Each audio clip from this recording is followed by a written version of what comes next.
and it's awful. He's smashing through doors and tearing down ladders and busting through safes and just like punching through pillars. And it's just not the Lizard. The Lizard is supposed to be sneaky, and when you turn your back for 1 second, you'll look back. He's like in the sewers. He's gone. He's found a way to get back to it, like where he's comfortable at. And it wasn't like that this way because this Lizard couldn't even fit in a manhole if he wanted to. He'd have to bust through like the street to get into it. It was just, and he looked so bad. The CGI was just so bad. It was like you put a guy that's just been on steroids for like 8 years and you light him on fire and then he's all crispy and then you spray him in army green spray paint. And that's what he looked like to me. And then they used the CGI to make him look slimy. But he didn't look scale-like. He didn't look like a lizard in any way. Kind of looked like a Sleestack from Land of the Lost. I don't know why. It did not look like a lizard. Yeah. Some, like, half man, half lizard. Take components from human and lizard and put it together. Don't take components from gorilla and fish and put them together. Like, don't do that.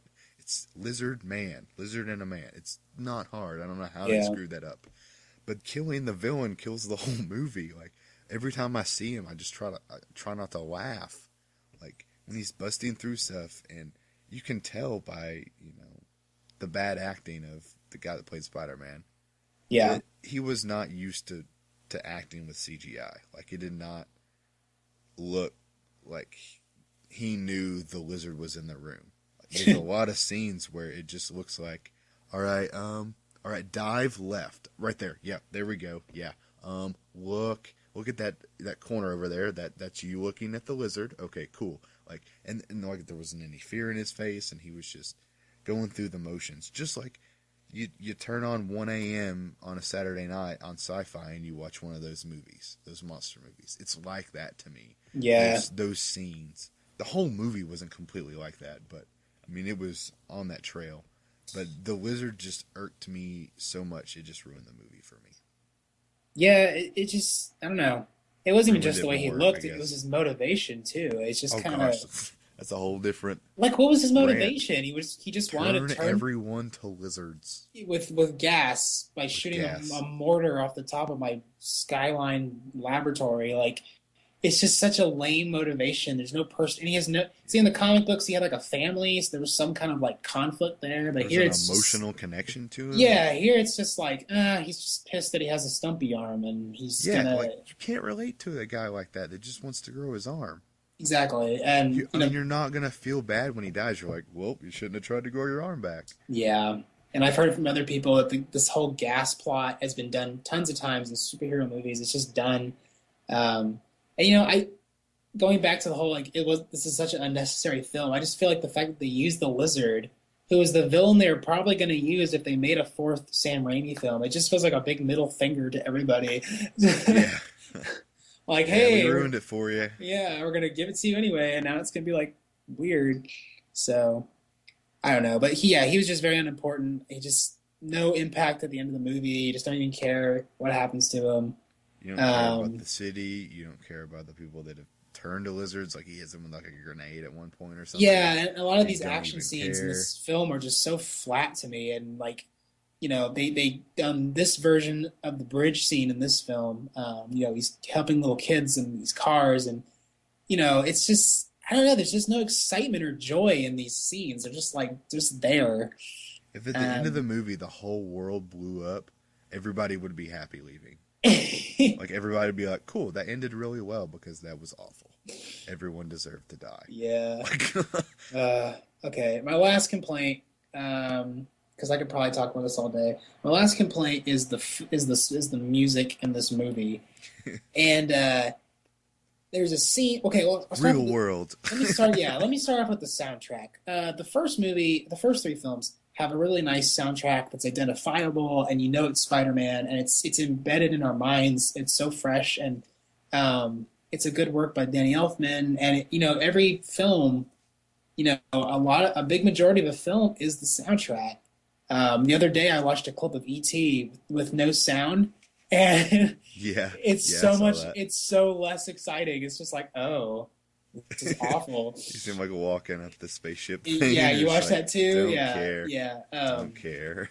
So the soundtrack's important. I couldn't even remember if there was a soundtrack or not in this movie, and if there was one, it was so forgettable. I just don't even remember at all.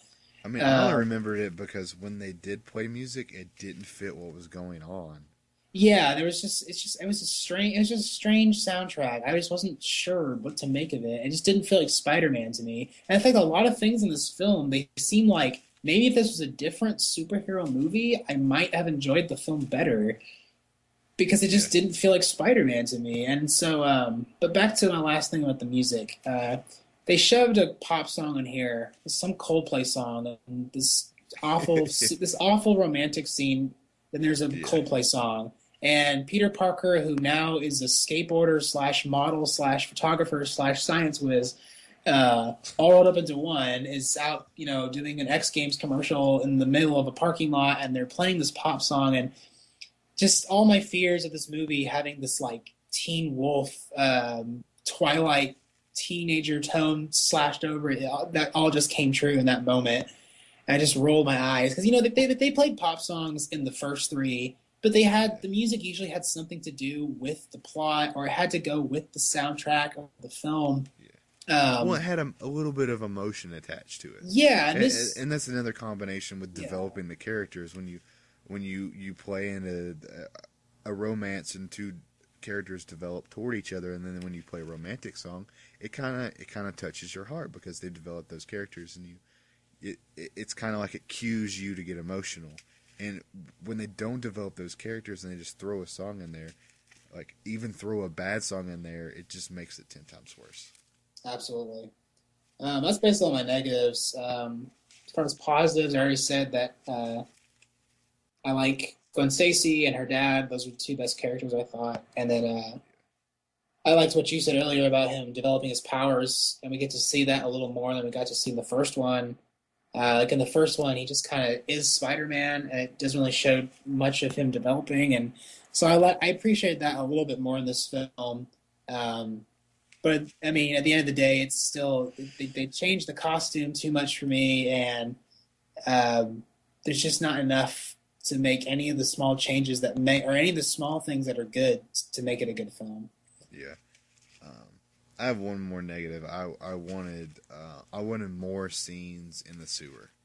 There's one battle scene in the sewer, and it was very short. Yeah, And given that the lizard's environment and his home ground is the sewer, um, his tactics are to bring Spider-Man to his world, like to his where he has an advantage. If he goes out in the city, Spider-Man always has the advantage because he gets to fly around. You know what I mean? yeah, Well, you bring him underground to your home ground, and he can't fly from building to building.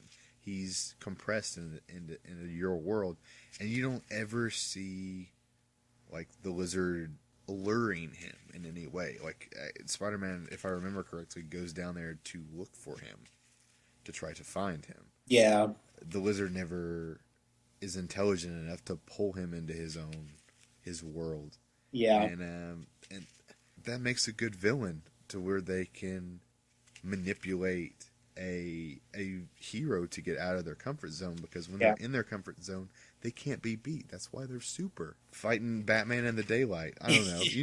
Like yeah, you try to do that because you look for an Achilles heel, and the lizard never looked for one. Well, actually, neither character looked for one, yeah. but Yeah, some people complain they didn't like the Green Goblin in the first one because they say he was too simplistic or cheesy or his motivation wasn't enough. I'm like, at least the Green Goblin has some kind of motive that was, I don't know, he had some kind of emotional connection with his character. yeah, Uh, and you can see him kind of plan and yeah, be he had a sly, little and more going on than just, he had a diabolical plan that wasn't gas. yeah, I don't know. I just think he was a more fleshed out character than this guy. And And they did a lot of cool tricks with the rider. What's the name of the? Sam Raimi. No, the rider. Oh, The the glider, the Yeah, the Goblin glider, glider. Goblin Yeah, glider. They yeah, did a lot of cool things with that. But I mean, he stayed in his element because the Goblin's element is the air, and so is Spider-Man. That's why the battles were so epic, because that was both of their strong suits. So you saw them maximize their powers, and their ability and their strategy and their intellect to beat each other, because they were both good in the air. And there's a lot of cool things they did with the glider. And I know there's not a lot of crazy things to work with on the Lizard. He doesn't have any crazy gadgets or extendable arms, or he can turn to sand or anything.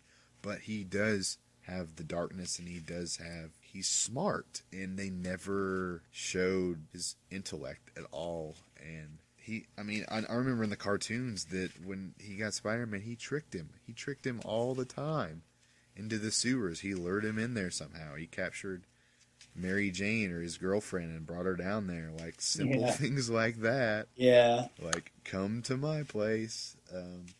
And there was none of that. It was just, wherever I meet you, if it's on top of a roof or in the middle of the city, we'll knuckle up. I want to ask one more thing. Did you think Spider-Man was a wuss in this film? I thought he got beat up so easily. He was kind of a wuss. There was that one fight scene where the Lizard, I think he scratches him one time, and then he's just instantly... Oh my gosh, I've got hit. Yeah, I'm so paralyzed. I have to go to my girlfriend's house and make out with her. Yeah. I was like, really? That's all it takes? Yeah. Toby would have punched the pants off you. Yeah, and he looks way wussier than you do. He dances and stuff. It's a real man. Nope. Weirdest moment ever.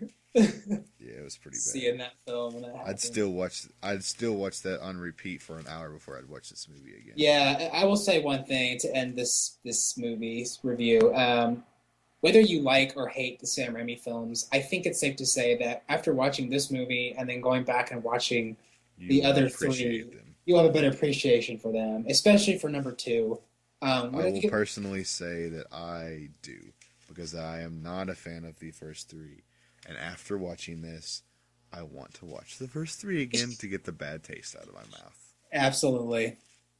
Well, Amazing Spider-Man, you tried, and in my opinion, you failed. You failed. So, better luck next time. Times 2. Better luck next time if it's the Spectacular Spider-Man or whatever you want to call it. Yeah. We'll be home saving our money, so. Yeah, don't waste your money in theaters. Don't matinee it. If you really want your kids to watch it, grab it on a Redbox and rent it for only one day. Don't keep it 2 days. That's overpaying. Yeah. Just if you want to just appreciate the first 3, then rent this one. And if you can't, but if not, then just forget it ever happened. And if you're one of those guys that just cannot be satisfied by any interpretation of Spider-Man on film, then just shut up and read a comic book. Yeah, that's fair. Pretty much. Okay, let's move on to our classic recommendation-ish. Yeah, I got, I'll intro this. My buddy Chris Rush recommended this movie to us. I hadn't heard of it, and if I haven't heard of it, it's kind of crazy. But he recommended Goon to me. It's a hockey film about a bouncer that is recruited into the National Hockey League to play as a goon, which is a hockey player that doesn't really play hockey. They more just beat people up or protect their other players. And it's kind of we've kind of talked about this, a serious comedy about him developing this team and growing close to this team, and sports hero story where they just band together at the end. You can kind of predict it, but it just kind of doesn't really matter. Yeah, it strays from your typical sports film. Yeah, it's very straightforward, but the comedy is really fresh. A lot of the scenes that you expect, like the romantic stuff, has a lot of twists on it. So the whole movie's kind of made in a very fresh way. It's not cliched. Not cliche at all. Yeah, it actually teaches you about hockey, which I thought was the most impressive thing to me. Absolutely. He's not just a guy that punches people in the face. It actually taught me that there's actually some strategy to this whole member of the team. Yeah.